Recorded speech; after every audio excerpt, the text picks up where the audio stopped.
Nous sommes sur le Salon Global Industrie en direct du stand du Gimelec et je suis en compagnie de trois interlocuteurs qui vont prendre successivement la parole en français et en anglais. On va commencer avec vous, Antoine de Fleurieux. Vous êtes délégué général du Gimelec. Tout d'abord, un mot sur votre organisation. Qui êtes-vous et que faites-vous? Écoutez, nous sommes Gimelec, la principale organisation en France représentative de l'offre de l'industrie 4.0. Donc pas seulement, on est aussi représentant des grandes marques qui fournissent tous les équipements électriques pour l'industrie, les bâtiments, les réseaux, mais aussi, donc, puisqu'on est à Global Industrie, toute l'offre Industrie 4.0. D'ailleurs, je vous invite à regarder le site industrie40.fr où vous trouverez toute l'offre de notre industrie. Voilà. À côté de moi, donc on va commencer par Monsieur Dieter. Vous êtes chez Zweig. Est-ce que vous pouvez présenter votre entreprise?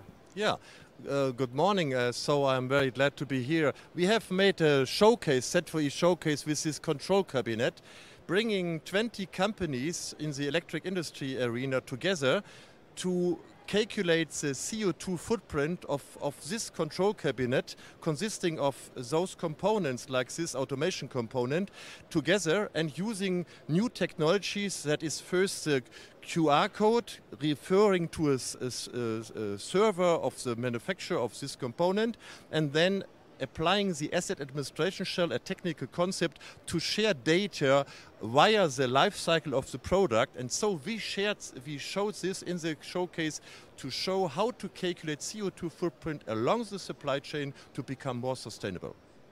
Un troisième intervenant sur ce plateau, c'est Mathias Bolk. Vous êtes président d'IDTA. Quelle est votre société exactement? Présentez-vous. Yes, thank you. So the IDTA is the Industrial Digital Twin Association. So that's a new association we created 2 years ago, and which is doing basically two things. We are developing the standard of the Industrial Digital Twin, which is a new thing. Standardizing the digital twin means a lot of efficiency because you see a lot of different companies are working together at the same standardization. So we have a lot of efficiency if we integrate things. We are building this in an open source, so it's really a community which is open. Everything is visible. It's very transparent. We are standardizing this approach at the IEC, and we are building use cases. And this is one of the use cases, and we are very happy to be here at Global Industry and together with Gimelec to show this, because we are growing very fast now and we want to be also present here in France. Oui, on voit que donc le Salon Global Industrie est un salon international et donc ce mot d'actualité à l'heure actuelle, c'est effectivement ce nouveau mot autour des jumeaux numériques. C'est quelque chose en fait qui est développé maintenant depuis plusieurs années, mais qui prend véritablement toute son ampleur cette année. Vous le confirmez? Tout à fait. Ce qui est intéressant, il faut bien comprendre que le digital est un formidable levier d'optimisation pour énormément de cas de figure.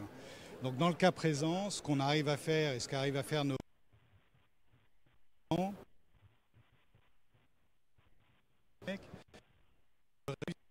du digital, montrer, réduire l'impact CO2 de nos équipements sur la planète. Donc un tableau comme ça est composé de plein de composants.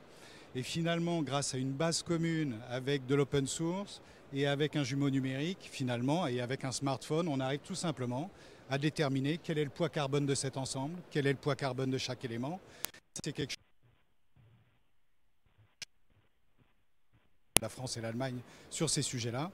Le jumeau numérique, c'est le moyen de partager les choses efficacement dans toute la chaîne de valeur, du client final au fournisseur en amont et par les intermédiaires qui peuvent intervenir sur le marché.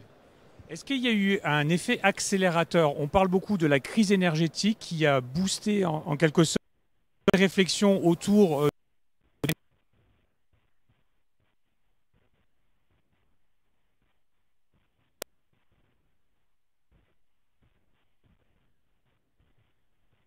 Bien sûr, France, type hiver, la gestion, grâce au numérique, la gestion optimisée des consommations d'énergie dans des bâtiments ou des usines, facilite énormément les apports de puissance ou les appels de puissance quand on a des systèmes énergétiques qui sont fragilisés. Mais je ne sais pas, Mathias, peut-être que vous avez des cas d'application chez IDTA sur ces sujets-là. Yeah, and your question about acceleration, I think the real acceleration is we are going really to standardize it. The data of the industry are very, very difficult, because we have different suppliers with different data formats. We have real-time requirements in the industry, which is not really the case in other industries. And we have these data in a horizontal way, but also in a vertical way. With the digital twin, we are bringing, let's say, a little bit more ordering and discipline in the way of all these data are organized to the application. So if you build an application today, for instance, for more sustainability, you are much more efficient now to deal with all this data and to be successful with an application. And I think the real acceleration is standardization. If we are able to do that, we can go faster. Qu'est-ce qui manque en fait pour arriver à la standardisation? Qu'est-ce que vous allez faire? Yeah, okay, this is the asset administration shell is in fact not reinventing the wheel. We are using already existing standards at the market. And what we are doing, we are really taking the product in the life cycle. So you are going from the engineering, where automation ML or CAD systems, you go to the real use,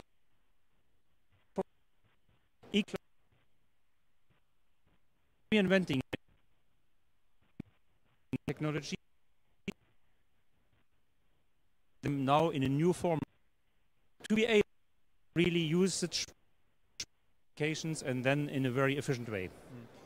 Quelle peut être la place de Siemens dans tout ça en tant que leader? Est-ce que vous avez votre mot à dire, ou est-ce qu'au contraire vous allez suivre le marché pour être le plus adapté possible par rapport à cette standardisation? Yeah, so Siemens is one of the big players here in this community, and it's very important. We only win when we are doing this in the community, because we try to form an interoperability standard for the whole industry. So that means for the electric industries, for the machine builders, for all industries you can imagine. So it's the most important thing that you team up and you form here. We start with 20 companies, but we want to invite more companies, and that is the reason we are at Jimelec. We want to invite the whole French industry to become partner of our activity, of our initiative. And Antoine says already that he is very interesting, and that is now the next step, to incorporate the French companies to make to team up. And of course you see Schneider is already here as a team, but we need more companies from France and from other countries to form a European initiative on this, and to be nevertheless on a global standard, because we need a global standardization, as Matthias mentioned, because we are global players working on the global market. And so we apply two standards, the IEC 61406 for the QR code, IEC 63278 for the asset administration shell, which Matthias explained, because that is a global standard working on the whole world. Comment est-ce que le Jimelec peut être associé en fait à cette démarche-là de standardisation? Est-ce que vous appartenez déjà à cette nouvelle association qui vient d'être créée? Alors, deux choses. Sur la standardisation, l'Allemagne, notre homologue allemand qui est le ZVEI, le ZVEI, et le Jimelec sont deux leaders mondiaux de la normalisation. En France, nous sommes le premier acteur de la normalisation électrotechnique et de l'automation. En Allemagne, le ZVEI est le premier acteur aussi. Et au niveau international, nous sommes les deuxième et troisième.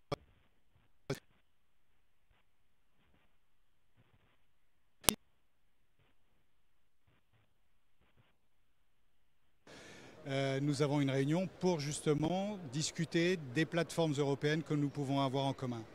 IDTA est une plateforme qui a vocation à être européenne. Nous aurons d'autres annonces aussi à faire sur le courant continu et sur d'autres initiatives. En fait, nous sommes toujours globaux et internationaux. Nos compagnies, Siemens, Schneider et les autres, sont des compagnies qui œuvrent dans le monde entier. Le terrain de jeu, il est mondial et nos standards sont mondiaux. Donc on a tout intérêt à avoir un couple franco-allemand, mais les Italiens sont importants aussi, à avoir un couple, en tout cas un trio européen très fort et très soudé pour avancer ensemble.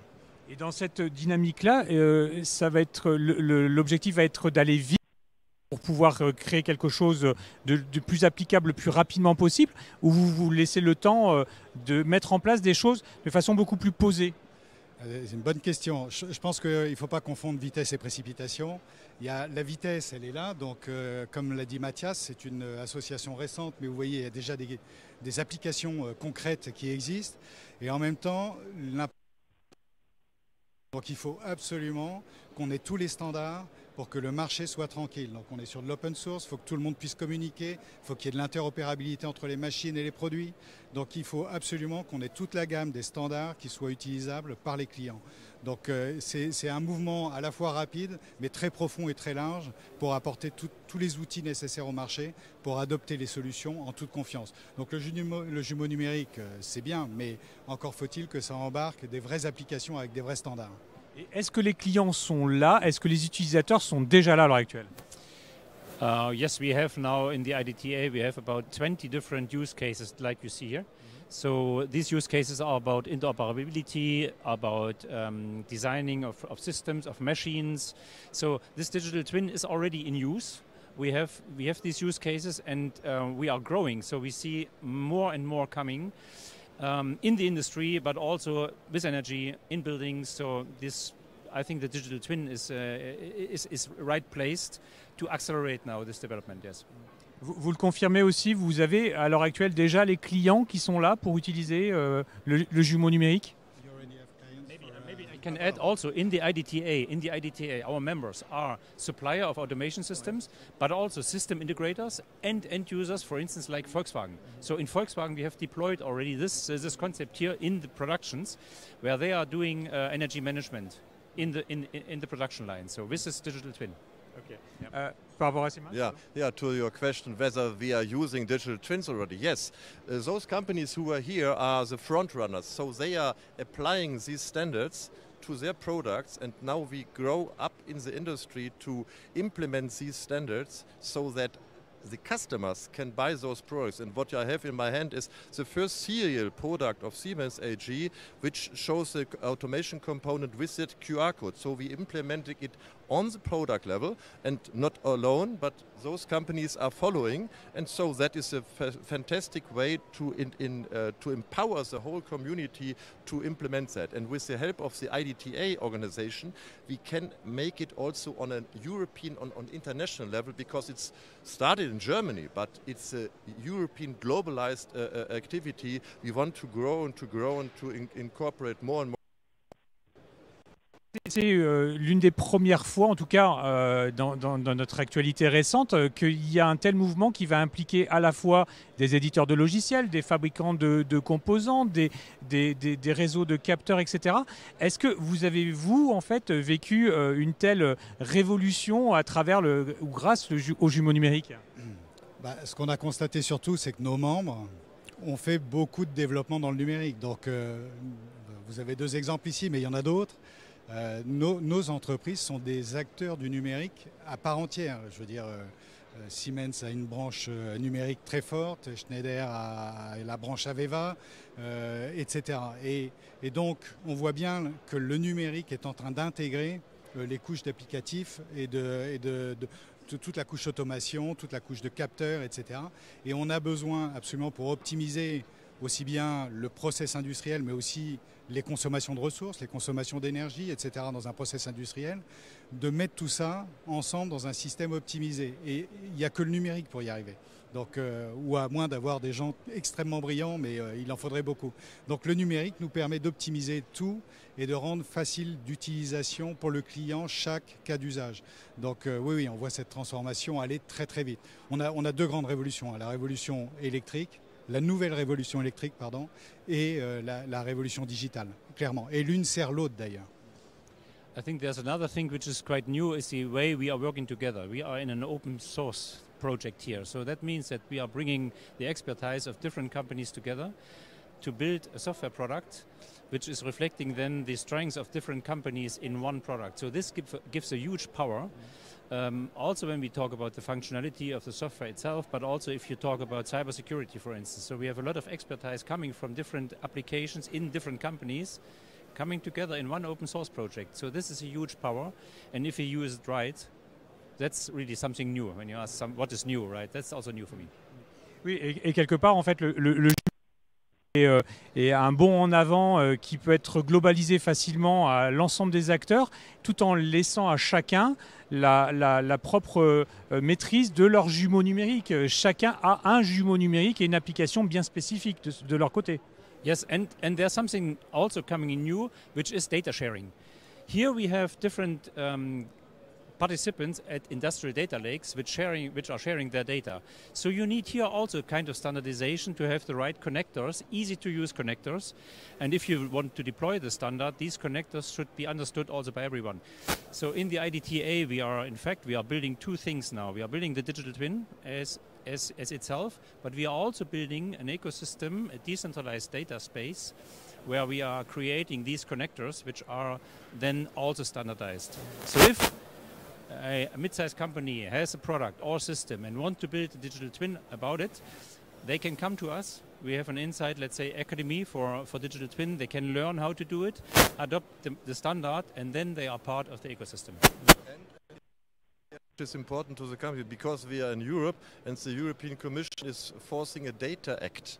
That means they will force the companies to share data on a mandatory way. And so what we learn from this, we show the industry how to do it. So the DPP 4.0 concept is exactly to learn how to share data under the roof of the Data Act and under that regulation, but also not showing sharing know-how, which is crucial to the companies. So that is a balance act between the industry view and the EU Commission view, and we are working on that, and we are in close cooperation with the EU Commission to give them a mirror of our view, what is feasible on the industry side and not, and especially on the side of small, medium-sized enterprises, because it's not the question whether Schneider or Siemens as global actors are doing this.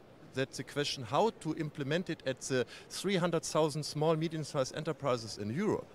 And that is the challenge, and we are doing that. And so it's a showcase, as we say it. It's to show how to do and how to fulfill also Data Act requirements. Qu'est-ce qui pourrait casser cette fantastique dynamique? Est-ce que les problématiques liées aux données, à la sécurité sur les données, c'est quelque chose sur lequel vous travaillez aussi? Parce que ça peut être un des points de faiblesse de cette dynamique Digital Twin. Tout à fait, et c'est ce que vient de dire Dieter, mais on a donc beaucoup de régulations actuellement en cours d'élaboration au niveau de la Commission européenne, qui sont plutôt bonnes, c'est-à-dire qu'en général, la Commission pense à la protection des citoyens européens. C'est une bonne chose, et c'est un raisonnement très B2C. Dans le B2B, il faut bien comprendre que là, on partage de la donnée, on le fait dans une optique d'apporter de la compétitivité ou un service à un client, et ça se fait dans des contrats. Et il ne faudrait pas qu'on mélange tout. Donc le Data Act dont a parlé Dieter est une bonne chose. On demande simplement aux politiques de bien considérer que dans l'industrie, on ne se comporte pas tout à fait comme dans les rayons de la grande distribution. On est entre deux sachants et qui s'apportent des services. Donc il ne faut surtout pas casser la dynamique court avec des régulations qui ne seraient pas adaptées au monde de l'industrie ou au monde du business. Donc il faut des bonnes régulations. RGPD a été une bonne régulation et a distingué l'Europe du reste du monde. Data Act pourra être une bonne régulation.